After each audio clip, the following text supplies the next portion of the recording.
ARESxGOD here, and it's time to talk about DanMachi's latest episode. And I gotta say, I'm very happy with this episode, with what happened, especially with the way they handle things, putting some stuff together, and Dix getting what he deserved thanks to Asterius, Big Brother Minotaur.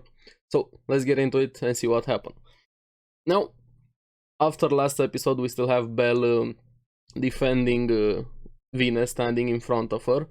But before that was one of my most rewarding moments of this episode. We have Dix being wounded, salty with what happened, that his plan failed and he got stopped blaming everybody besides himself with his poor choices and everything he did to get this far. Even without the curse, he still made some very wrong choices, and he was honestly scum. Let's call it how he is.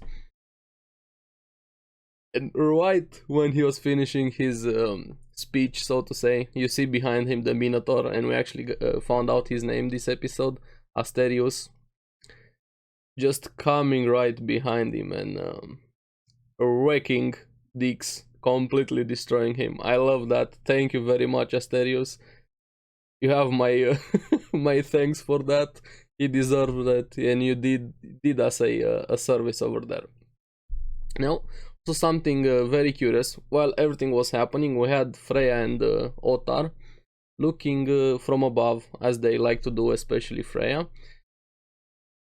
And there's an illusion that maybe Asterius, while he was fighting the Loki family, they're thinking, was he the same Minotaur that Otar trained? If you guys remember season 2 or season 1, I forgot, when Otar was training a Minotaur with his swords. Is Asterius the same Minotaur that Otar trained? They were alluding to that, but I don't know. He might be. Maybe it explains why he's so strong. Maybe we'll find out after. Now, back in the main episode, like I said, Belle still defending Vine. I liked how he played it. I actually completely forgot about that rule or guideline, mainly being a gentleman. He pretends that Vine is his prey, so nobody gets involved. Now, the Loki family doesn't really go with it. They say they're not gonna play along with a child's whim, referring to Belle with everything that's been going on, people being in danger and stuff like that. And they say they decide to go after Vine, but Vine runs, and the other Xenos also come in to give them time to run off. Now, this is where things are getting a bit interesting. We have Beta versus Gross, and the captain, Finn, has some misgivings as to what is going on. Something feels off to him. He even says to Ice to stay behind. He tells the others to capture the Xenos alive. I feel like he either knows something or he feels something is off. I don't know how much he knows about the Xenos. Did he have any conversation with Uranus? Did Loki know something? A lot of questions about the Loki family. Like I said, even last episode, how fast they got there and who exactly sent them in. Now, maybe we'll find out what happened with them after this episode. I think there needs to be an aftermath as to what exactly happened with the incident. In the entire city basically became a brawl. Now, like I said, we had fights, and the cutest fight was the rabbit scratching at one of the Loki family's members' legs over there and then getting bonked. Go back. And even Fels gets involved. She summons a big adamantite golem. It gets got by Tiona or Tiona. I always get those two confused. I think it was Tiona.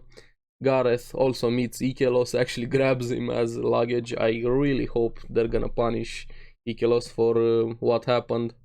Hermes saves Fels and even sends one of his members to of the Hermes family to help Belle.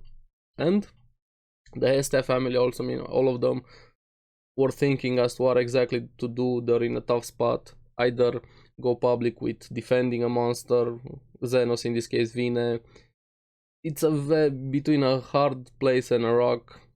Lily was the one who was going after her impulses, nothing about the consequences. She was stopped, but thankfully everything worked out. I don't know, a very tough spot for them to be in. Now, while everybody else was fighting, we have our Minotaur bro, how I like to call him. I really like him quite a lot, I don't know why. He always comes in and deals with fools, so to say.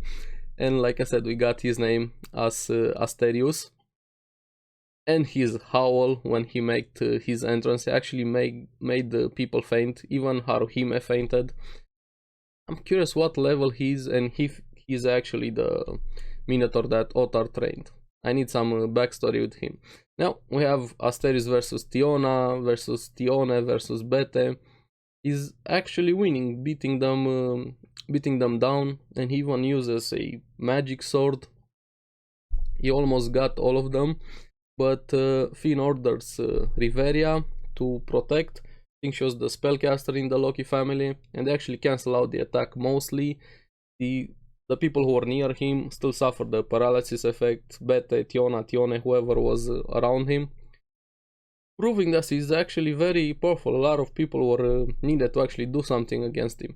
Now, Finn finally decides to send Eyes in to fight Asterius. She goes in, her first attack takes an arm, but the more they were fighting, Asterius actually started holding his own against Eyes, even drawing some blood, cutting her a bit. I'm curious how that fight would have ended if she didn't cut his arm with the first attack, or even if Garrett in this case didn't come in and interrupted the fight, and even Finn decided to join the fight against Asterius. I'm curious who would have won if it was just a 1v1, because Asterius was actually starting a bit to gain advantage from what I saw, or maybe Ice were still trying to capture him alive, but Finn decides to stop capture all of them alive because it was getting too serious and too dangerous to keep doing that.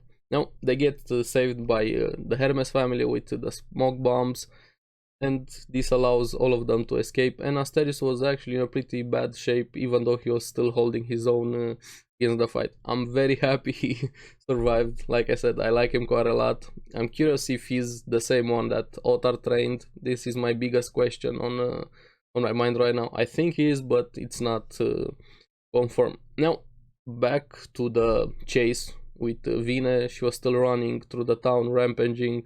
Bell was trying to stop the other Avengers from killing her, and this is where things are getting a turn for the worse. Because if you guys remember that other idiot in the Ikelos familia, what was it, Gran, if I remember his name, yeah, Gran, has these spellcasters. He has a trap for Vine. They catch Vine in a trap with some lightning, and he actually throws a spear at Vine and impels her from behind, and she wasn't looking very good. Even the ground collapses, they fall down, Belle catches her, but Vine was actually dying, and in her last moments, Belle puts the crystal back, and we have Vine, her consciousness actually comes back to her, and she's in control. And like I said, in her last moments, she was saying she's sorry, was feeling very guilty as to what happened, even though it wasn't her fault, and she had a dream about not being saved, but in this case somebody did save her, thinking of the moment she met Belle, meeting the other members of the Hestia family, the time she spent with them. A very touching moment with Vine, probably the most important persons in her life, and getting to meet them, the time she spent with them, that was her last thoughts while she was actually fading away, dying. Now she completely fades away. I wasn't expecting that, honestly. I thought somebody was gonna stop it at some point, but she actually fades away completely. She like a Thanos snap over there. Mr. Bell, I don't feel so good. That was what I thought. And Bell just completely breaks down, and this is where Fels comes in clutch, like big clutch.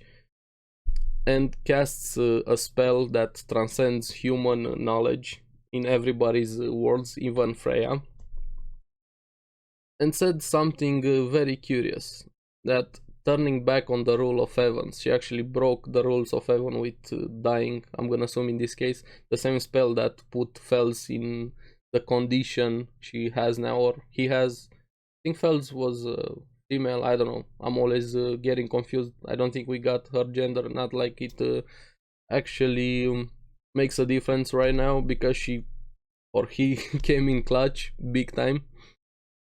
And the spell the Orpheus looked awesome, and Fels was happy it actually succeeded after 800 years, saying that it had a purpose, everything that happened, and this was the purpose, to actually save Vine. We have Vine coming back in Belle's arm, completely in her humanoid form, in her human form. I'm very happy that Vine survived, and thanks to Fels' spell. But I don't know what's gonna happen with the Xenos, because we have all of them in a sewer, all of them very happy and glad that Vine survived. Even Fels thankful to Belle, actually comforting him, because Belle was still thinking of Dixie's words. Like I mentioned, that thing stuck to him: you are a hypocrite. And Fels actually tells him that it's okay to be a fool in this case, because Bells considers himself a fool, has a lot of regrets. Even Hermes called Bell a fool, but it's exactly what's needed: to be a fool, to go ahead, to not think about your well-being, to save others. That's what's needed to be a hero. And in this case, Bell is the perfect personification of the fool and the hero at the same time. Now, I really don't know what's gonna happen with all of the Xenos, with Fels. Maybe Uranus is gonna take them to a safe spot. They still haven't managed to change public opinion on the Xenos. Not everybody knows about them, that not all of them are evil. They're the same as humans, bad, evil, in between, and so on. I'm very curious what's gonna happen with them. Now, back on top, we have Aina, the girl from the guild who always supported Belle. She actually slaps Belle for putting people in danger, but says she doesn't believe it, he did it without a reason, and still cares about him very much, because after the slap she hugs him. Now, like I said, overall it was a very good episode. I liked it quite a lot. I'm happy Belle and Vina survived, all of them, and Hestia family didn't destroy their reputation as to protecting monsters. I'm curious what's gonna happen with everybody. I'm very happy that Dix is no longer Gran. Also what's gonna happen with Ikelos. The Loki family have him. I really hope somebody please send him back to heaven, or I don't know, do something to him. He deserves much worse than what he did. Now we're gonna need an aftermath probably next episode, and what's next. So thank you very much for watching. Let me know down in the comments below what you guys thought about the episode. Also, what was your favorite moment? Mine was Dix dying at the beginning. Honestly, he deserved it. I'm happy Venus back, but Dix, please die again. So thank you again. Hope to see you on the next one. Now, please like and subscribe. It really helps me quite a lot, and you guys get the latest videos on the series I follow. So keep enjoying DanMachi. I'll see you on the next one. Bye bye.